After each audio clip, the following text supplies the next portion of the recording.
Hello good morning to all. ये NCERT geography class 10th का first chapter जिसमें हमें संसाधन एवं विकास के बारे में पढ़ना है। तो संसाधन क्या है और विकास क्या है, इसके कितने प्रकार होते हैं, यह हमारे दैनिक जीवन में किस प्रकार उपयोगी है, इन सब के बारे में हम इस चैप्टर में पढ़ेंगे। तो आइए हम अपने इस चैप्टर को स्टार्ट करते हैं।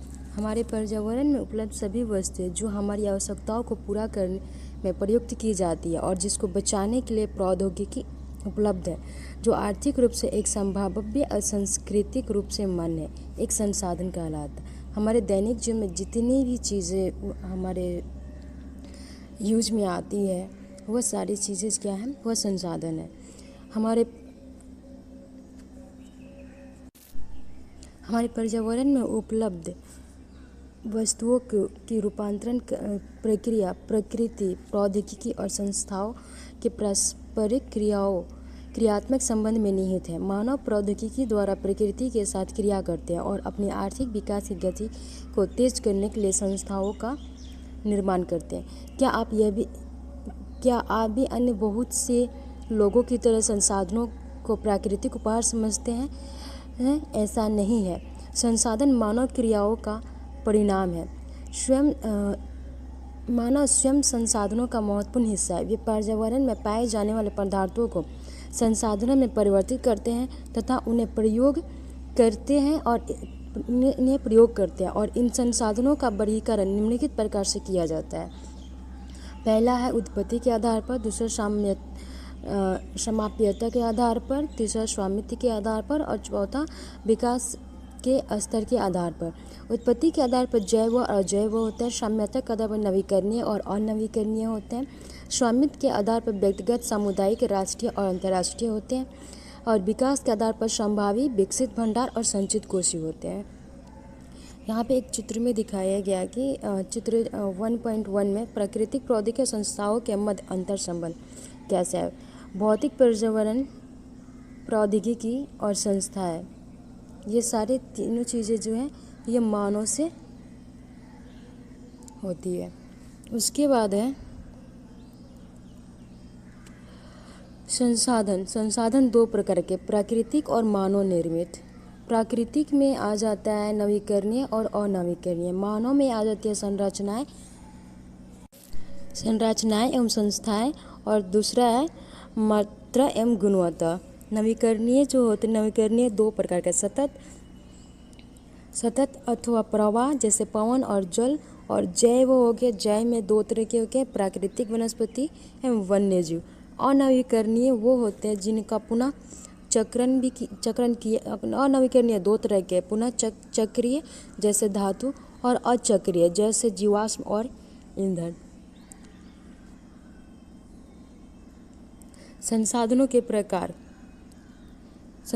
प्रकार जो है उत्पत्ति के आधार पर जैव और अजैव होते हैं। तो जैव संसाधन, इन संसाधनों की प्राप्ति जीवमंडल से होती है। इसमें जीव पर्याप्त है जैसे मनुष्य, वनस्पति, प्राणी जगत, मत्स्य जीवन और पशुधन। अजैव होते हैं वे सारे संसाधन जो निर्जीव वस्तुओं से बने होते हैं, अजैव संसाधन कहलाते हैं। उदाहरण है चट्टानें और धातुएं। समाप्यता के आधार पर नवीकरणीय और अनवीकरणीय। नवीकरणीय योग्य संसाधन वे संसाधन जिन्हें भौतिक, रासायनिक या यांत्रिक क्रियाओं के द्वारा नवीकृत या पुनः उत्पन्न किया जा सकता है, उन्हें नवीकरणीय योग्य अथवा पुनः पूर्ति योग्य संसाधन कहा जाता है। उदाहरण सौर तथा पवन ऊर्जा, जल, वन एवं वन्य जीव। इन संसाधनों को सतत अथवा प्रवाह संसाधनों में विभाजित किया जाता है। और नवीकरणीय योग्य संसाधन, इन संसाधनों का विकास एक लंबे भू वैज्ञानिक अंतराल में होता है। खनिज और जीवाश्म ईंधन इस प्रकार के संसाधनों की उदाहरण है। और नवीकरणीय हो गया जीवाश्म और खनिज हो गया जो एक समय के बाद समाप्त हो सकता है, इसे अनवीकरणीय करते हैं। और नवीकरणीय वे होते हैं जिनका पुनः चक्र किया जाता है। इसको बनने में लाखों, जो जीवाश्म जो होते हैं वह लाखों करोड़ों बस जब धरती के नीचे अंदर दब जाते हैं तो उनसे जीवाश्म का निर्माण होता है। जीवों के से जो लाखों करोड़ बार धरती के अंदर दब जाते हैं वह जीवाश्म कहलाते हैं। इनमें से कुछ संसाधन जैसे धातु पुनः चक्रीय और कुछ संसाधन जैसे जीवाश्म ईंधन अचक्रीय। चक्रीय है, वह एक बार के प्रयोग के साथ ही खत्म हो जाता है। अब आते हैं स्वामित्व के आधार पर व्यक्तिगत संसाधन। संसाधन निजी व्यक्तियों के स्वामित्व में भी होते हैं। बहुत से किसानों के पास सरकार द्वारा आवंटित भूमि होती है, जिसके बदले में वे सरकार को लगान चुकाते हैं। गांव में बहुत से लोग भूमि के स्वामी भी होते हैं और बहुत से भूमिहीन होते हैं। शहरों में लोग भूखंड, घरों व अन्य जायदाद के मालिक होते हैं। बाग, चारागाह, तालाब और कुओं का जल आदि संसाधनों के निजी स्वामित्व के उदाहरण हैं। अपने परिवार के संसाधनों की एक सूची तैयार कीजिए। उसके बाद है सामुदायिक स्वामित्व वाले संसाधन। ये संसाधन समुदाय के सभी सदस्यों को उपलब्ध होते हैं। गांव की शामिलात भूमि यानी कि चारण भूमि, जहाँ पशु चराया जाता है, शमशान भूमि, तालाब इत्यादि, और नगरीय क्षेत्रों के सार्वजनिक पार्क, पिकनिक स्थल और खेल के मैदान वहाँ रहने वाले सभी लोगों के लिए उपलब्ध है। राष्ट्रीय संसाधन। तकनीकी तौर पर देश में पाए जाने वाले सारे संसाधन राष्ट्रीय, देश की सरकार को कानूनी अधिकार के व व्यक्तिगत संसाधनों को भी आम जनता के हित में अधिग्रहित करती है। आपने देखा हो कि सड़कें, नहरें और रेल लाइनें व्यक्तिगत स्वामित्व वाले खेतों में बनी हुई है। शहरी विकास प्राधिकरण को सरकार ने भूमि अधिग्रहण का अधिकार दिया है। सारे खनिज पदार्थ, जल संसाधन, वन्य जीवन, राजनीतिक सीमाओं के अंदर सारी भूमि और 12 समुद्री मील तक महासागरीय क्षेत्र यानी कि 22.2 किलोमीटर तक महासागरीय क्षेत्र, भूभागीय समुद्र वन में पाए जाने वाले संसाधन राष्ट्र की संपदा, यानी कि स्थल सीमा से लेके जो समुद्र की सीमा होती है उसके अंदर पूरे समुद्र में नहीं, स्थल सीमा से 22.2 किलोमीटर तक ही उस राज्य का अधिकार होता है समुद्र पे। उसके बाद है अंतर्राष्ट्रीय संसाधन। कुछ संस्थाएं संसाधनों को नियंत्रित करती है। तट रेखा से 200 समुद्री मील की दूरी से परे खुले महासागरीय संसाधनों पर किसी देश का अधिकार नहीं है। इन संसाधनों को अंतर्राष्ट्रीय संस्थाओं की सहमति के बिना उपयोग नहीं किया जा सकता। अब आते विकास के स्तर के आधार पर संभावित संसाधन। यह वे संसाधन है जो किसी प्रदेश में विद्यमान है परंतु इनका उपयोग नहीं किया गया है। उदाहरण के तौर पर भारत के पश्चिमी भाग, विशेषकर राजस्थान और गुजरात में पवन और सौर ऊर्जा संसाधनों की अपार संभावना है, परंतु इनका सही ढंग से विकास नहीं हुआ है। उसके बाद है विकसित संसाधन। वे संसाधन जिनका सर्वेक्षण किया जा चुका है और उनके उपयोग की गुणवत्ता और मात्रा निर्धारित की जा चुकी है, विकसित संसाधन कहलाते हैं। संसाधनों का विकास प्रौद्योगिकी और उनके संभाव्यता के स्तर पर निर्भर करता है। अब आते हैं भंडारण। पर्यावरण में उपलब्ध वे पदार्थ जो मानव की आवश्यकताओं की पूर्ति कर सकते हैं परंतु उपयुक्त प्रौद्योगिकी के अभाव में उनकी पहुंच से बाहर है, भंडार में शामिल है। उदाहरण के लिए जल 2 गैस हाइड्रोजन और ऑक्सीजन का यौगिक है, यानी H2O, हाइड्रोजन और ऑक्सीजन। हाइड्रोजन ऊर्जा का मुख्य स्रोत बन सकता है परंतु इस उद्देश्य से इसका उपयोग करने के लिए हमारे पास उन्नत तकनीकी ज्ञान नहीं है। उसके बाद से संचित कर, यह संसाधन भंडार का ही हिस्सा है जिन्हें उपलब्ध तकनीकी ज्ञान की सहायता से प्रयोग में लाया जा सकता है परंतु इनका उपयोग अभी आरंभ नहीं हुआ है। इनका उपयोग भविष्य में आवश्यकता पूर्ति के लिए किया जाता है। नदियों के जल को विद्युत उत्पन्न करने में किया जा सकता है, जो हमने पीछे के क्लास में पढ़ चुका है, परंतु वर्तमान समय में इसका उपयोग सीमित पैमाने पर ही हो रहा है। इस प्रकार बांधों में जल, वन आदि संचित कोष है जिनका उपयोग भविष्य में किया जा सकता है। अब संसाधनों का विकास। संसाधन जिस प्रकार मनुष्य के जीवन यापन के लिए अति आवश्यक है उसी प्रकार जीवन की गुणवत्ता बनाए रखने के लिए महत्वपूर्ण है। ऐसा विश्वास किया जाता था कि संसाधन प्रकृति की देन है, परिणाम स्वरूप मानव ने इसका अंधाधुंध उपयोग किया है जिससे निम्नलिखित मुख्य समस्याएं पैदा हो गई है। वो समस्याएं क्या है? पहला, कुछ व्यक्तियों के लालच व संसाधनों का ह्रास हो रहा है। संसाधन समाज के कुछ ही लोगों के हाथ में आ गए हैं जिससे समाज 2 हिस्सों संसाधन संपन्न एवं संसाधनहीन अर्थात अमीर और गरीब में बट गया है। संसाधनों के अंधाधुंध शोषण से वैश्विक परिस्थिति संकट पैदा हो गया है, जैसे भूमंडलीय तापन, ओजोन परत अवक्षय, पर्यावरण प्रदूषण और भूमि निम्नीकरण है। मानव जीवन की गुणवत्ता और विश्व शांति बनाए रखने के लिए संसाधनों का समाज में न्याय संगत बंटवारा आवश्यक हो गया है। यदि कुछ ही व्यक्तियों तथा देशों द्वारा संसाधनों का वर्तमान दोहन जारी रहता है तो हमारी पृथ्वी का भविष्य में खतरा पड़ सकता है। इसलिए हर तरह के जीवन का अस्तित्व बनाए रखने के लिए संसाधनों का उपयोग ही योजना बनाना अति आवश्यक है। सतत अस्तित्व सही अर्थ में सतत पोषणीय विकास का ही एक हिस्सा है। अब आते हैं सतत पोषणीय विकास। सतत पोषणीय आर्थिक विकास का अर्थ है कि विकास पर्यावरण को बिना नुकसान पहुंचाए हो और वर्तमान विकास की प्रक्रिया भविष्य की पीढ़ियों की आवश्यकताओं की अवहेलना ना करें। रियो डी जेनेरो पृथ्वी सम्मेलन 1992 में हुआ था।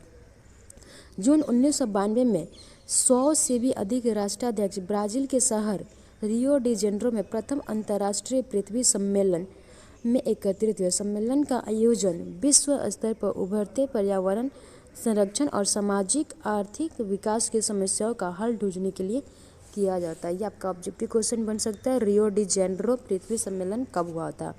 या सतत पोषणीय विकास क्या था? सतत पोषणीय विकास पर्यावरण का बिना नुकसान पहुंचाए और वर्तमान विकास की प्रक्रिया यानी कि भविष्य की पीढ़ियों की आवश्यकता की अवहेलना ना करें। यही है सतत पोषणीय विकास। सतत पोषणीय विकास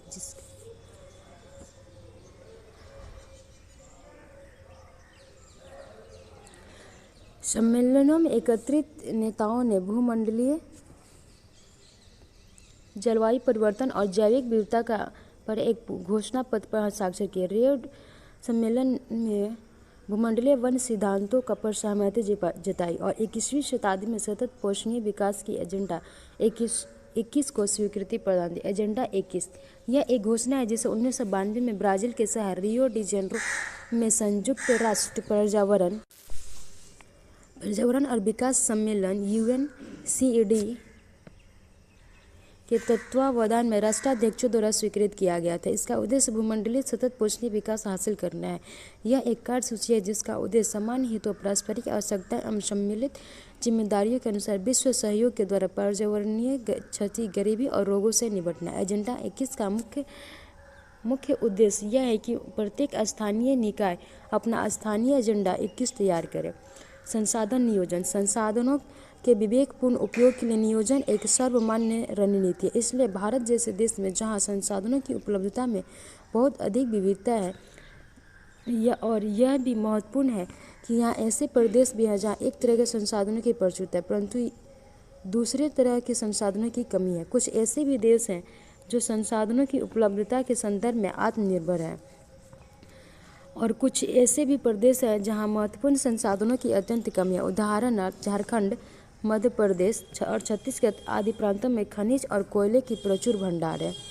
यानी कोयले की प्रचुर भंडार कहाँ पे? झारखंड, मध्य प्रदेश और छत्तीसगढ़। और अरुणाचल प्रदेश में जल संसाधन प्रचुर मात्रा में पाया जाता है परंतु मूल विकास की कमी है। राजस्थान में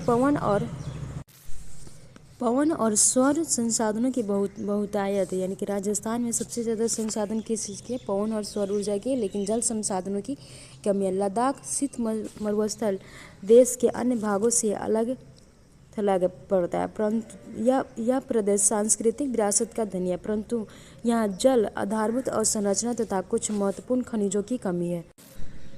इसलिए राष्ट्रीय, प्रांतीय, प्रादेशिक और स्थानीय स्तर पर संतुलित संसाधन नियोजन की आवश्यकता है।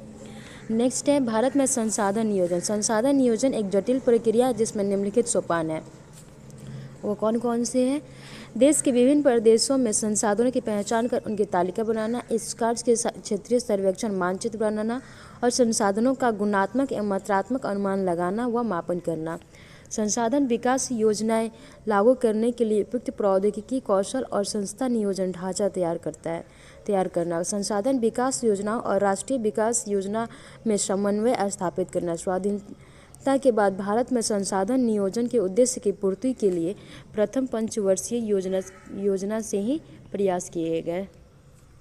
यह ऑब्जेक्टिव क्वेश्चन बन सकता है। स्वाधीनता के बाद भारत में संसाधन नियोजन उद्देश्य के लिए कौन सी योजना का प्रयास किया गया था? तो प्रथम पंचवर्षीय योजना किसी क्षेत्र के विकास के लिए संसाधनों की उपलब्धता एक आवश्यक शर्त है परंतु प्रौद्योगिकी और संस्थाओं में तदनुरूपी परिवर्तनों के क्षेत्रों में मात्र संसाधनों की उपलब्धता से ही विकास संभव है। देश में बहुत से क्षेत्र हैं जो संसाधन समृद्ध होते हुए भी आर्थिक रूप से पिछड़े प्रदेशों की गिनती में आता है। इसके विपरीत कुछ ऐसे देश भी हैं जो संसाधनों की कमी होते हुए भी आर्थिक रूप से विकसित है। क्या आप संसाधन संपन्न परंतु आर्थिक रूप से पिछड़े और संसाधन विहीन परंतु आर्थिक रूप से विकसित प्रदेशों के नाम होते हैं? तो ये आपको मैप पे जाके देखना पड़ेगा। उपनिवेश का इतिहास हमें बताता है कि उपनिवेशों से संसाधन संपन्न प्रदेश विदेशी आक्रमणकारियों के लिए प्रमुख आकर्षण रहे। उपनिवेशकारी देशों ने बेहतर प्रौद्योगिकी के सहारे उपनिवेशों के संसाधनों का शोषण किया तथा उन पर अपना आधिपत्य स्थापित किया। अतः संसाधन किसी प्रदेश के विकास में तभी योगदान दे सकते हैं जब वहाँ उपयुक्त प्रौद्योगिकी विकास और संस्थागत परिवर्तन किया जाए। उपनिवेश के विभिन्न चरणों में भारत ने इन सब का अनुभव किया। अतः भारत में विकास सामान्यतः तथा संसाधन विकास लोगों के मुख्यतः संसाधनों की उपलब्धता पर ही आधारित नहीं था, बल्कि इसमें प्रौद्योगिकी, मानव संसाधन की गुणवत्ता और ऐतिहासिक अनुभव का भी योगदान रहा।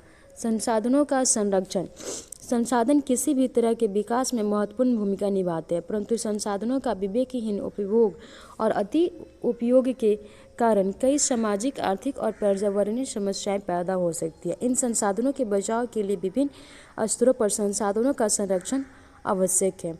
भूतकाल से ही संसाधनों का संरक्षण बहुत से नेताओं और चिंतकों का चिंता का विषय रहा है। उदाहरण, गांधी जी ने संसाधन के संरक्षण पर अपनी चिंता इन शब्दों में व्यक्त किया: हमारे पास हर व्यक्ति की आवश्यकता पूर्ति के लिए बहुत कुछ है, लेकिन किसी के लालच की संतुष्टि के लिए नहीं। अर्थात हमारे पास पेट भरने के लिए बहुत है, लेकिन पेटी भरने के लिए कुछ नहीं। उनके अनुसार विश्व स्तर पर संसाधन ह्रास के लिए लालची और स्वार्थी व्यक्ति तथा आधुनिक प्रौद्योगिकी की शोषणात्मक प्रवृत्ति जिम्मेदार है। वे अत्यधिक उत्पादन के विरुद्ध थे और इनके स्थान पर अधिक बड़े जन समुदाय द्वारा उत्पादन के पक्षधर थे। अंतर्राष्ट्रीय स्तर पर व्यक्तिगत तरीके से संसाधन संरक्षण की वकालत 1968 में क्लब ऑफ रोम ने की थी। तत्पश्चात 1974 में सोमेश्वर ने अपनी पुस्तक स्माइल इज ब्यूटीफुल में इस विषय पर गांधी जी के दर्शन की एक बार फिर से पुनरावृत्ति की और 1987 में वुड्सलैंड आयोग रिपोर्ट द्वारा वैश्विक स्तर पर इस संसाधन संरक्षण के मूलाधार योगदान किया। इस रिपोर्ट ने सतत पोषणीय विकास की संकल्पना की और संसाधन संरक्षण की वकालत की। रिपोर्ट में हमारा साझा भविष्य शीर्षक से पुस्तक के रूप में प्रकाशित है। इस संदर्भ में एक और महत्वपूर्ण योगदान रियो डी जेनेरो ब्राजील में 1992 में आयोजित पृथ्वी सम्मेलन, यानी कि 1992 में जो पृथ्वी सम्मेलन हुआ था वो किनका योगदान था? रियो डी जेनेरो का, और ये ब्राज़ील में हुआ था। उसके बाद है ये अभी जो संसाधन से रिलेटेड जो टॉपिक है ये आपके मेंस में काम आ सकती है, इसलिए इस पे ज़्यादा ध्यान देना है। उसके बाद है भू संसाधन। हम भूमि पर रहते हैं, इसी प्रकार अनेक आर्थिक क्रियात्मक करते हैं और विभिन्न रूपों से इसका उपयोग करते हैं। अतः भूमि एक महत्वपूर्ण प्राकृतिक संसाधन है। वनस्पति, प्राकृतिक वनस्पति, वन्य जीवन, मानव जीवन, आर्थिक जीवन, परिवहन तथा संचार व्यवस्थाएं भूमि पर ही आधारित है, परंतु भूमि एक सीमित संसाधन है। इसलिए उपलब्ध भूमि का विभिन्न उद्देश्यों के लिए उपयोग सावधानी और योजनाबद्ध तरीके से होना चाहिए। भारत में भूमि पर विभिन्न प्रकार की भू आकृतियाँ जैसे पर्वत, पठार, मैदान और द्वीप पाया जाता है। लगभग 43% भू क्षेत्र मैदान है जो कृषि और उद्योग के विकास के लिए सुविधाजनक है। पर्वत पूरे भू क्षेत्र के 30% भाग पर विस्तृत है। वे कुछ 12मासी नदियों के प्रवाह का सुनिश्चित करते हैं, पर्यटन विकास के लिए अनुकूल परिस्थितियां प्रदान करता है और परिस्थिति के लिए महत्वपूर्ण है। देश के क्षेत्रफल का लगभग 27% हिस्सा पठारी क्षेत्र है। इस क्षेत्र में खनिजों, जीवाश्म ईंधन और वनों का अपार संचय कोष है, जो कि चित्र 1.3 में दिखाए गए अंतर्गत आते हैं कि मैदान कितना है 43% है, पर्वत जो है वह 30% है और पठार जो है वह 27% है। उसके बाद है भू उपयोग। भू संसाधनों का उपयोग निम्नलिखित उद्देश्य के लिए किया जाता है: वन, कृषि के लिए अनुपलब्ध भूमि, जिसमें बंजर अथवा कृषि योग्य भूमि होती है। गैर कृषि परियोजना में लगाई गई भूमि, जैसे इमारतें, सड़क, उद्योग।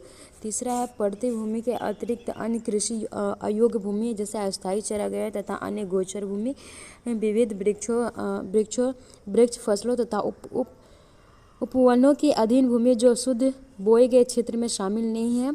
कृषि योग्य बंजर भूमि, जहां 5 से अधिक वर्षों से खेती ना की गई हो। उसके बाद है पड़ती भूमि, वर्तमान पड़ती, जहां एक कृषि वर्ष या उससे कम समय में खेती ना की गई हो।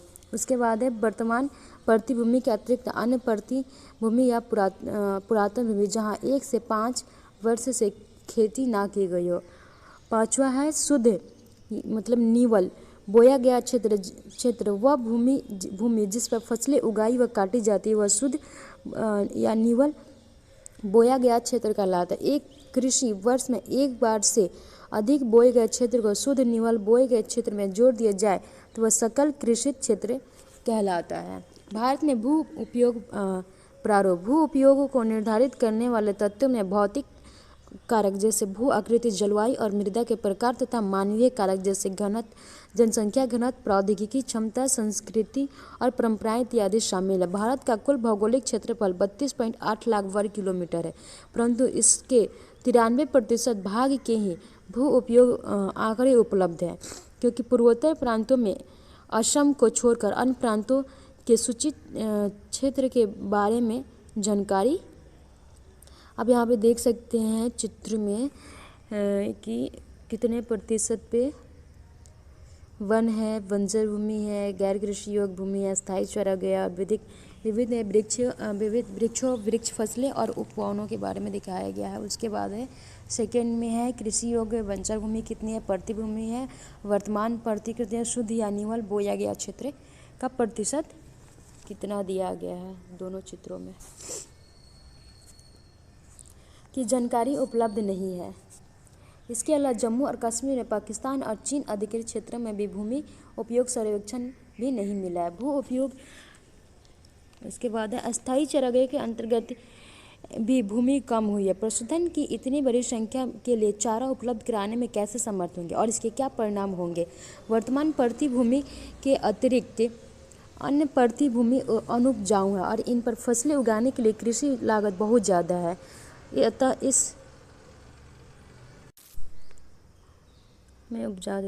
इस भूमि में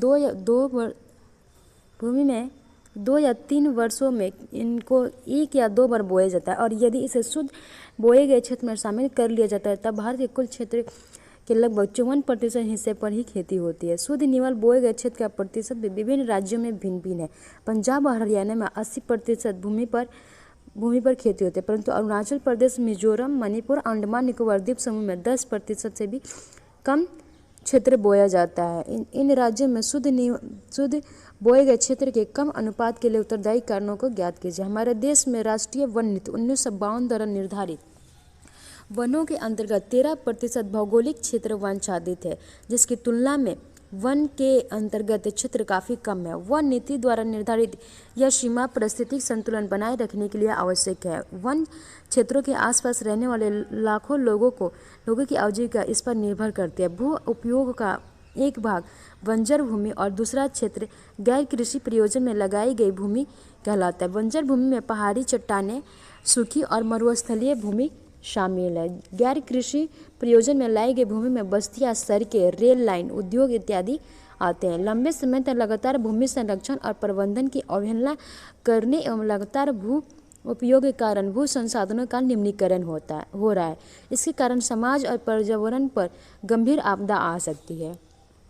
नेक्स्ट है हम लोग का भूमि निम्नीकरण और संरक्षण उपाय। भूमि एक ऐसा संसाधन है जिसका उपयोग हमारे पूर्वज करते आए तथा भावी पीढ़ी भी इसी भूमि का उपयोग करेगी। हम भोजन, मकान और कपड़े की अपनी मूल आवश्यकताओं का 95% भाग भूमि से प्राप्त करते हैं। मानव कार्यकलापों के कारण न केवल भूमि का निम्नीकरण हो रहा है, बल्कि भूमि को नुकसान पहुँचाने वाले प्राकृतिक तत्वों को भी बल मिलता है। इस समय भारत में लगभग 13 करोड़ हेक्टेयर भूमि निम्नीकृत है। इनमें से लगभग 28% भूमि निम्नीकृत वनों के अंतर्गत है। 56% क्षेत्र जल अपर्दित है और शेष क्षेत्र लवणीय और क्षारीय। कुछ मानव क्रियाओं जैसे वनोन्मूलन, अति पशुचारण, खनन से भी भूमि के निम्नीकरण में मुख्य भूमिका निभाई है। खनन के उपरांत खदानों वाले स्थानों को गहरी खाइयों और मलबे के साथ खुला छोड़ दिया जाता है। खनन के कारण झारखंड, छत्तीसगढ़, मध्य प्रदेश और उड़ीसा जैसे राज्यों में वनोन्मूलन भूमि निम्नीकरण का कारण बना है। गुजरात, राजस्थान, मध्य प्रदेश और महाराष्ट्र में अति पशुचारण भूमि निम्नीकरण का मुख्य कारण है। पंजाब, हरियाणा, पश्चिमोत्तर उत्तर प्रदेश जैसे राज्यों में अधिक सिंचाई भूमि निम्नीकरण के लिए उत्तरदायी है। अति सिंचन के कारण सिंचन से उत्पन्न जलाक्रांतिता भी भूमि निम्नीकरण के लिए उत्तर देती है, जिससे मृदा में लवणीय और क्षारीयता बढ़ जाती है। खनिज प्रक्रिया जैसे सीमेंट उद्योग में चूना पत्थर को भी पीसना और मृदा बर्तन उद्योग में चूने खड़िया मृदा और सेलखड़ी के उपयोग से बहुत अधिक मात्रा में वायुमंडल में धूल विसर्जित होती है। जब इसकी परत भूमि पर जम जाती है तो मृदा की जल सोखने के लिए की प्रक्रिया अवरुद्ध हो जाती है। पिछले कुछ वर्षों से देश के विभिन्न भागों में औद्योगिक जल निकास से बाहर आने वाला अपशिष्ट पदार्थ भूमि और जल प्रदूषण का मुख्य स्रोत है। भूमि निम्नीकरण की समस्याओं को सुलझाने के लिए के कई तरीके, वनारोपण और चरगाहों का उचित प्रबंध इसमें कुछ हद तक मदद कर सकते हैं। पेड़ों की रक्षक मेखला, पशुचारण नियंत्रण और रेतीले टीलों को कांटेदार झाड़ियों मध्य स्थिर बनाने की प्रक्रिया से भी भूमि कटाव की रोकथाम शुष्क क्षेत्रों में की जा सकती है। बंजर भूमि में उचित प्रबंधन, खनन नियंत्रण और औद्योगिक जल को परिष्करण के पश्चात विसर्जित करने जल और भूमि प्रदूषण को कम किया जा सकता है। मृदा संसाधन, मिट्टी अथवा मृदा सबसे महत्वपूर्ण नवीकरणीय या प्राकृतिक संसाधन या पौधे के विकास का माध्यम है जो पृथ्वी पर विभिन्न प्रकार के जीवों का पोषण करती है। मृदा एक जीवंत तंत्र है। कुछ सेंटीमीटर गहरी मृदा बनने में लाखों वर्ष लग जाते हैं। मृदा बनने की प्रक्रिया में उच्चवच जनक सेल तथा संस्तर सेल, जलवायु, वनस्पति और वन्य जैव पदार्थ और समय मुख्य कारक है।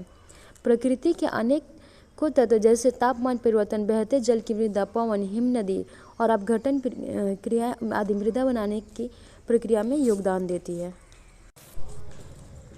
मृदा में होने वाले रासायनिक और जैविक परिवर्तन भी महत्वपूर्ण है। मृदा जैव, ह्यूमस और अजैव दोनों प्रकार के पदार्थों से बनती है। मृदा जो है जैव और अजैव दोनों पदार्थों से बनती है। आप इस मृदा बनने की प्रक्रिया को निर्धारित करने वाले तत्वों, रंग, गहराई, गठन, आयु और रासायनिक और भौतिक गुणों के आधार पर भारत की मृदाओं को निम्नलिखित प्रकार से वर्गीकृत किया है। इससे पहले हम चैप्टर में कुछ देख लेते हैं। जैसे कि आप देख सकते हैं, मृदा परिच्छेदिका, अपक्षय आधारित चट्टानें, अधस्तरीय अपक्षयित चट्टानें, उपमृदा अपक्षयित चट्टान जैसे बालू, गाछ, मृदा, ऊपरी संस्तर की मृदा। उसके बाद आते हैं मृदाओं का वर्गीकरण। भारत में अनेक प्रकार के उच्चवच भू आकृति, जलवायु और वनस्पतियाँ पाई जाती है। इस प्रकार अनेक प्रकार की मृदाएं विकसित हुई है। पहला है जलोढ़ मृदा। यह मृदा विस्तृत रूप से फैली हुई है और देश के महत्वपूर्ण मृदा है। वास्तव में संपूर्ण उत्तरी मैदान जलोढ़ मृदा से बना है। उत्तरी मैदान जो गंगा का क्षेत्र होता है वह उत्तरी मैदान कहलाता है। यह मृदाएं हिमालय के 3 महत्वपूर्ण नदी तंत्र जो है सिंधु, गंगा और ब्रह्मपुत्र नदियों द्वारा लाए गए मिट्टी के निक्षेपों से बनती है। यानी जलोढ़ मृदा का निर्माण कैसे होता है? तो जलोढ़ मृदा का निर्माण सिंधु, गंगा और ब्रह्मपुत्र नदियों के द्वारा लाए गए जो निक्षेप होते हैं, निक्षेप वो होते हैं जो पानी के साथ छोटे छोटे कंक्रीट, धूल कण आदि आते हैं, उन्हें ही निक्षेप कहा जाता है। गाद आते हैं। एक संकरे गलियारों के द्वारा ये मृदा राजस्थान और गुजरात तक फैली है। पूर्वी तटीय मैदान विशेषकर महानदी, गोदावरी, कृष्णा और कावेरी नदियों के डेल्टे से भी जलोढ़ का निर्माण होता है। तो जलोढ़ का निर्माण किन किन नदियों से होता है? सिंधु, गंगा और ब्रह्मपुत्र नदियों के द्वारा, और विशेषकर महानदी, गोदावरी, कृष्णा और कावेरी नदियों के जो डेल्टा से भी जलोढ़ मृदा का निर्माण होता है। जलोढ़ मृदा में रेत, सिल्ट मृदा के विभिन्न अनुपात पाए जाते हैं। जैसे हम नदी के मुहाने से घाटी से ऊपर की ओर जाते हैं तो मृदा के कणों का आकार बढ़ता है। यहाँ पे आप इस मैप में देख सकते हैं भारत में मृदा के प्रकार को दिखाया गया है कि पर्वत और वन वाला जो क्षेत्र है वो ग्रीन से दिखाया गया, जहाँ पर्वतीय क्षेत्र है वो ग्रीन। उसके बाद है जलोढ़ जो है वो गंगा, सिंधु और ब्रह्मपुत्र के द्वारा लाए गए क्षेत्रों में है। लाल और पीली मिट्टी जो ये भारत के पूर्वोत्तर भारत में भी है और भारत के दक्षिण भागों में भी कुछ कुछ क्षेत्रों पे भी है। उसके बाद काली मिट्टी जो मध्य प्रदेश है, ये महाराष्ट्र वाले क्षेत्रों में दिखाया गया है। उसका लैटेराइट मिट्टी जो है ये आपको केरल के मालाबार तट के आसपास दिखाया गया है।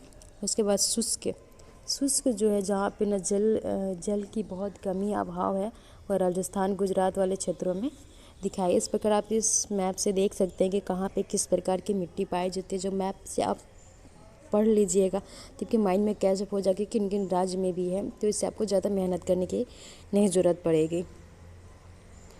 अब आते हम लोग चला जाता है नदी घाटी के ऊपरी भाग जैसे भृंग और समीप मोटे कण वाली मृदा पाई जाती है। ऐसी मृदा पर्वतों के तलहटी पर बने मैदानों जैसे द्वार चो क्षेत्र और तराई में आमतौर पर पाई जाती है। कणों के आकार या घटकों के अलावा मृदाओं की पहचान उनकी आयु से भी होती है। आयु के आधार पर जलोढ़ मृदाएं दो प्रकार की होती है, पुराना जलोढ़ जिसे बांगर कहते हैं और नया जलोढ़ जिसे खादर कहते हैं। तो खादर में जो होता है उसमें लौह यस्क होते हैं और पोटेशियम, इन सब जो भी लौह यस्क की मात्रा ज़्यादा होती है, और पुराने बांगर में इन सारी चीज़ों की कमी होती है। बांगर मृदा जो होती है उसमें कंकर ग्रंथियों की मात्रा ज़्यादा होती है। खादर मृदा में बांगर मृदा की तुलना में ज़्यादा महीन कण पाए जाते हैं। यानी कि जलोढ़ मृदाएं दो प्रकार की होती है, पुराना जलोढ़ जिसे बांगर कहा जाता है और नया जलोढ़ जिसे खादर कहा जाता है। जलोढ़ मृदाएं बहुत उपजाऊ होती है। अधिकतर जलोढ़ मृदाएं पोटास, फास्फोरस और चूनायुक्त होती है। और जो बांगर जो है जलोढ़ है, पुराना जो जलोढ़ है उसमें इन सब की कमी होती है, और जो इनके गन्ने, चावल, गेहूं और अन्य अनाजों और दलहन फसलों की खेती के लिए उपयुक्त बनाई जाती है। दलहन फसलों के लिए अधिक उपजाऊपन के कारण जलोढ़ मृदा वाले क्षेत्रों में गहन कृषि की जाती है, और यहाँ जनसंख्या घनत्व भी अधिक है। सूखे क्षेत्रों की मृदाएं अधिक क्षारीय होती है। इन मृदाओं का सही उपचार और सिंचाई करके इनकी पैदावार बढ़ाई जा सकती है। काली मृदा इन मृदाओं का रंग काला और रेंगर भी कहा जाता है। यानी काली मृदा को रेंगर कहा जाता है, और जलोढ़ मृदा दो प्रकार की होती है, नई जलोढ़ मृदा और पुरानी जलोढ़। नई जलोढ़ मृदा खादर कहलाती है, पुरानी जलोढ़ मृदा बांगर कहलाती है। काली मृदा कपास की खेती के लिए ऑब्जेक्टिव क्वेश्चन बन सकता है, के लिए उपयुक्त समझी जाती है। काली कपास मृदा के नाम से भी जानी जाती है। यह माना जाता है कि जलवायु और जनशैलों ने काली मृदा के बनने में महत्वपूर्ण योगदान दिया। इस प्रकार की मृदा दक्कन के पठार, बेसाल्ट क्षेत्र के उत्तर पश्चिमी भागों में पाई जाती है और लावा जनक शैलों से बनी थी। यह मृदाएं महाराष्ट्र, सौराष्ट्र, मालवा, मध्य प्रदेश और छत्तीसगढ़ के पठार पर पाई जाती है, और दक्षिण पूर्वी दिशा में गोदावरी और कृष्णा नदियों तक फैली हुई है। काली मृदा जो है ये राज्य पूछता है किन के राज्यों में पाई जाती है, तो राज्य हो गया महाराष्ट्र, सौराष्ट्र, मालवा, मध्य प्रदेश और छत्तीसगढ़। और ये कहाँ तक किन दक्षिण पूर्वी क्षेत्रों में कहाँ तक फैली, तो गोदावरी और कृष्णा नदी घाटियों तक फैली है। काली मृदा बहुत महीन कणों अर्थात मृत्तिका से बनी है। इसकी नमी धारण करने की क्षमता बहुत होती है। इसके अलावा ये मृदाएं कैल्शियम कार्बोनेट, इन मृदाएं में कौन कौन सी कार्बनिक यौगिक है, तो कैल्शियम कार्बोनेट, मैग्नीशियम, पोटास और चूने जैसे पौष्टिक तत्वों की परिपूर्ण होती है, परंतु इसमें फास्फोरस की मात्रा कम होती है। गर्म और शुष्क मौसम में इन मृदाओं में गहरी दरारें पड़ जाती है। गर्मी के दिनों में और शुष्क के दिनों में इनमें दरारें पड़ती हैं। इनमें से अच्छी तरह वायु मिश्रण हो जाता है। गीली होने पर यह मृदाएं चिपचिपी हो जाती है और इनको जोतना मुश्किल होता है। इसलिए जुताई मानसून प्रारंभ होने से पहले बौछार से ही शुरू कर दी जाती है। लाल और पीली मृदा। लाल मृदा दक्कन पठार के पूर्वी और दक्षिणी हिस्से में के रवेदार आग्नेय चट्टानों पर कम वर्षा वाले भागों में होते हैं। लाल और पीली मृदा उड़ीसा, छत्तीसगढ़ मध्य गंगा मैदान के दक्षिणी छोर पर और पश्चिमी घाट के पहाड़ी पद पर पाई जाती है। इन मृदाओं का लाल रंग रवेदार आग्नेय और रूपांतरित चट्टानों लौह धातु के प्रसारण के कारण होता है। इनका पीला रंग इसमें जल योजन के कारण होता है। पीलापन जो होता है वो जल योजन के कारण और लौह धातु के कारण इसका रंग लाल होता है। उसके बाद है लेटराइट मृदा। लेटराइट शब्द ग्रीक भाषा के शब्द लेटर से लिया गया जिसका अर्थ है ईंट। लेटराइट मृदा निम्न का निर्माण उष्णकटिबंधीय तथा उपोष्णकटिबंधीय जलवायु क्षेत्रों में आर्द्र तथा शुष्क ऋतुओं के एक के बाद एक आने के कारण होता है। यह भारी वर्षा से अत्यधिक निक्षालन का परिणाम है। लेटराइट मृदा अधिकतर गहरी तथा अम्लीय होती है। इसमें सामान्य पौधे के पोषक तत्वों की कमी होती है। यह अधिकतर दक्षिणी राज्यों, महाराष्ट्र के पश्चिमी घाट क्षेत्रों, उड़ीसा, पश्चिम बंगाल के कुछ भागों तथा उत्तर पूर्वी प्रदेशों में पाई जाती है। जहाँ इस मिट्टी में पर्णपाती और सदाबहार वन मिलते हैं वहाँ इसमें ह्यूमस यानी कि जैव पर्याप्त रूप में पाया जाता है, लेकिन विरल वनस्पति और अर्धशुष्क पर्यावरण में इसमें ह्यूमस की मात्रा कम पाई जाती है। ह्यूमस मतलब कि जैव की मात्रा कम बढ़ जाती है। स्थल रूपों पर इसकी स्थिति के अनुसार इसमें अपरदन तथा भूमि निम्नीकरण की संभावना होती है। मृदा संरक्षण और उचित तकनीकी अपनाकर इन मृदाओं पर कर्नाटक, केरल और तमिलनाडु में चाय और कॉफ़ी उगाई जाती है। यानी कि मिट्टी किन किन क्षेत्रों में पाई जाती है? केरल और तमिलनाडु में। तमिलनाडु, आंध्र प्रदेश और केरल के लाल लेटराइट मृदाएं काजू की फसल के लिए अधिक उपयुक्त है। मरुस्थलीय मृदाओं का रंग लाल और भूरा होते हैं। ये मृदाएं आमतौर पर रेतीली और लवणीय होती हैं। इसमें लवण की मात्रा ज़्यादा होती है। कुछ क्षेत्रों में नमक की मात्रा इतनी अधिक है कि झीलों से जल वाष्पीकृत करके खाने का नमक भी बनाया जाता है। शुष्क जलवायु और उच्च तापमान के कारण जल वाष्पन दर अधिक है और मृदाओं में ह्यूमस और नमी की मात्रा कम है। यानी कि शुष्क जलवायु और उच्च तापमान के कारण कि वहाँ की जो जल वाष्पन जो है यानी कि जल जो वाष्प बन के उड़ता है वो दर वहाँ पे अधिक है, यानी कि बहुत जल्दी जल वाष्प हो जाती है। और मृदाओं में ह्यूमस और नमी की मात्रा कम है, यानी कि जैव की मात्रा बहुत कम है। मृदा की सतह से नीचे कैल्शियम की मात्रा बढ़ती चली जाती है और नीचे की परतों में चूने की कंकड़ की सतह पाई जाती है। इसके कारण मृदा में जल अंतःस्येदन अवरुद्ध हो जाते हैं। इस मृदा को सही तरीके से सिंचित करके कृषि योग्य बनाया जा सकता है, जैसे कि पश्चिमी राजस्थान में हो रहा है। उसके बाद है वन मृदा। ये मृदाएं आमतौर पर पहाड़ी और पर्वतीय क्षेत्रों में पाई जाती है, जहाँ पर्याप्त वर्षा वन उपलब्ध है। इन मृदाओं के गठन में पर्वतीय पर्यावरण के अनुसार बदलाव आता है। नदी घाटियों में ये मृदाएं दोमट और सिल्टदार होती है, परंतु ऊपरी ढालों पर इनका गठन मोटे कणों का होता है। हिमालय के हिमाच्छादित क्षेत्रों में इन मृदाओं का बहुत अपरदन होता है और ये अधिशिलिक तथा ह्यूमस रहित होती है। नदी घाटियों के निचले क्षेत्रों, विशेषकर नदी सोपानों और जलोढ़ पंखों आदि में ये मृदाएं उपजाऊ होती है। उसके बाद है मृदा अपरदन और संरक्षण के मृदा के कटाव और इसके बहाव की प्रक्रिया को मृदा अपरदन कहा जाता है। यह ध्यान रखना है। मृदा से बनने और अपरदन की क्रिया आमतौर पर साथ साथ चलती है और दोनों में संतुलन होता है, परंतु मानवीय क्रियाएं जैसे वनोन्मूलन, अति पशुचारण, निर्माण और खनन इत्यादि से कई बार यह संतुलन भंग हो जाता है तथा प्राकृतिक तत्व जैसे पवन, हिमनदी तथा जल मृदा अपरदन करते हैं। बहता जल मुक्तिका युक्त मृदाओं को काटते हुए गहरी वाहिकाएं बना जिन्हें अवनलिकाएं कहते हैं, जो कि आप चित्र 1.1 में देख सकते हैं। ऐसी भूमि जोतने योग्य नहीं होती है, इसे उत्खात भूमि कहते हैं। चंचल बेसिन में ऐसी भूमि को खड़ भूमि कहा जाता है। कई बार जल विस्तृत क्षेत्र को ढके हुए ढाल के साथ नीचे की ओर बहता है। ऐसी स्थिति में इस क्षेत्र के ऊपरी मृदा घुलकर जल के साथ बह जाते हैं, जिसे चादर अपरदन कहा जाता है। इस पवन द्वारा मैदान अथवा ढालू क्षेत्रों से मृदा को उड़ा ले जाने की क्रिया को पवन अपरदन कहा जाता है। कृषि के गलत तरीके से भी मृदा अपरदन होता है। गलत ढंग से हल चलाने, जैसे ढाल पर ऊपर से नीचे की ओर हल चलाने से वाहिकाएं बन जाते हैं जिसके अंदर से बहता पानी आसानी से मृदा का कटाव करता है।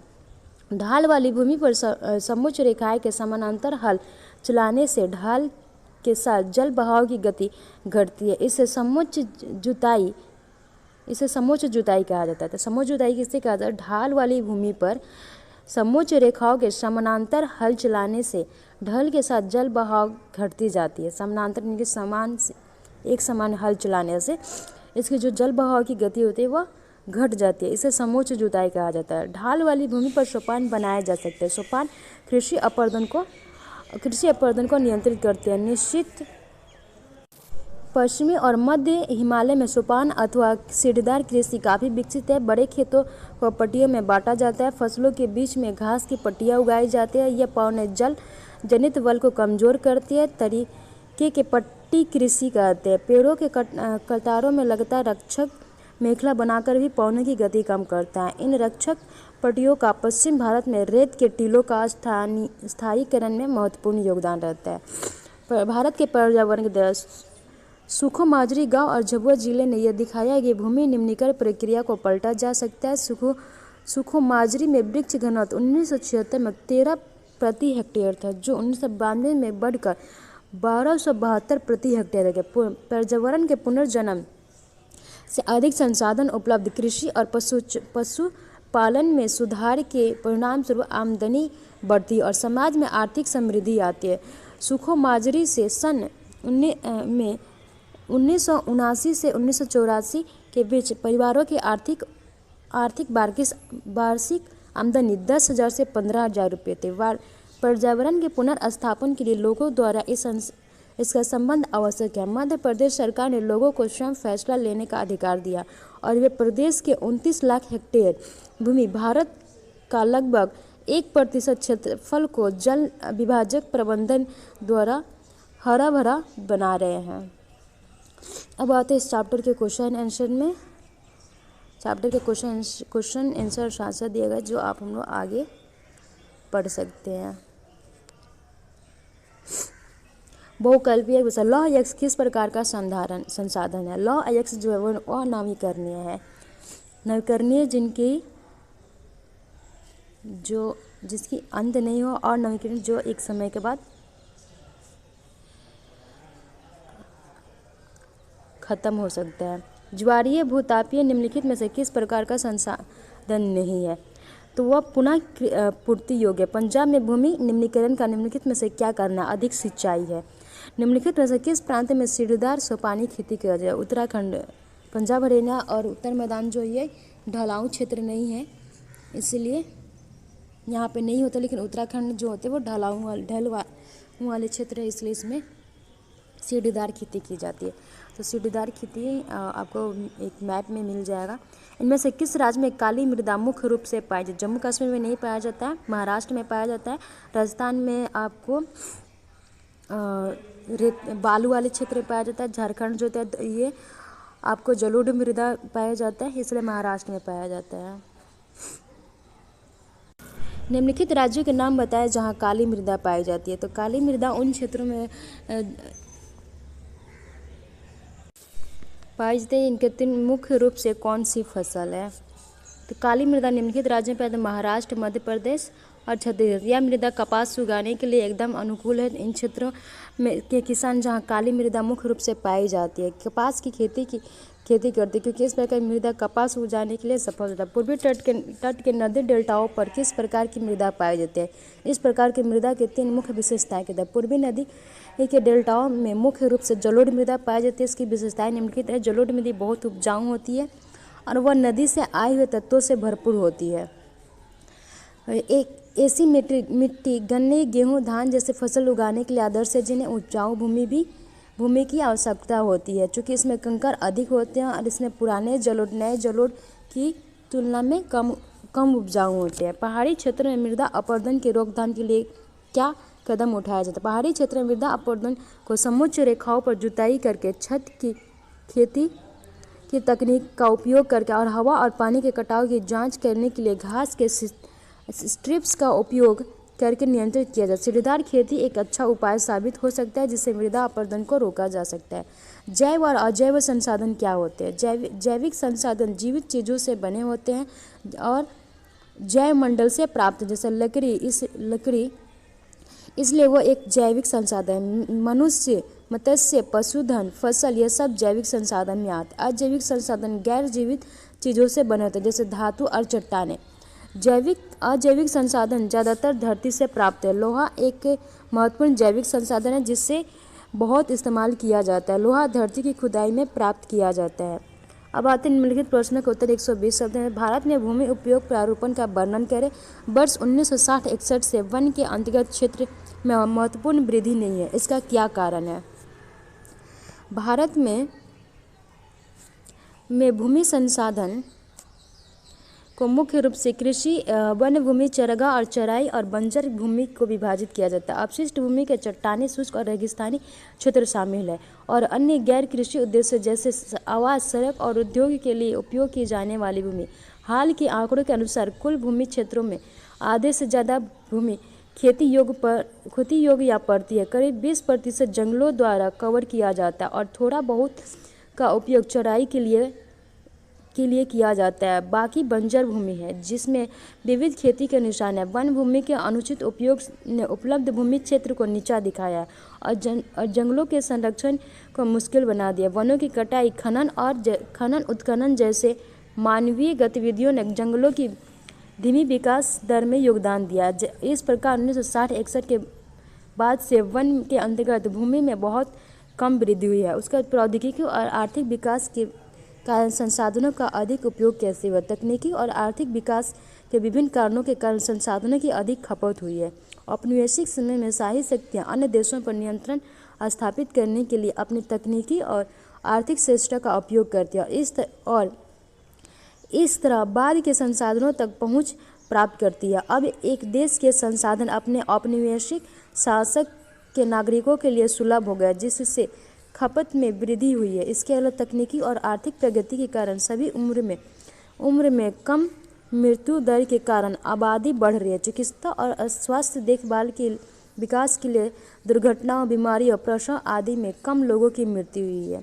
नेक्स्ट है अपने आसपास के क्षेत्रों में संसाधनों का उपयोग और संरक्षण को दर्शाते एक परियोजना करें जो आपको स्वयं करना है और आपके विद्यालय में उपयोग किया जाए संसाधनों के संरक्षण विकास पर अपनी कक्षा में एक चर्चा, ये आपको भी स्वयं करना है। नेक्स्ट है वर्ग पहली का सुझाव है, ये आप खुद सुलझा लीजिएगा एक बार। इस प्रकार आपका क्लास 10 का फर्स्ट चैप्टर कंप्लीट हुआ। नेक्स्ट चैप्टर के लिए हम लोग नेक्स्ट वीडियो में मिलेंगे।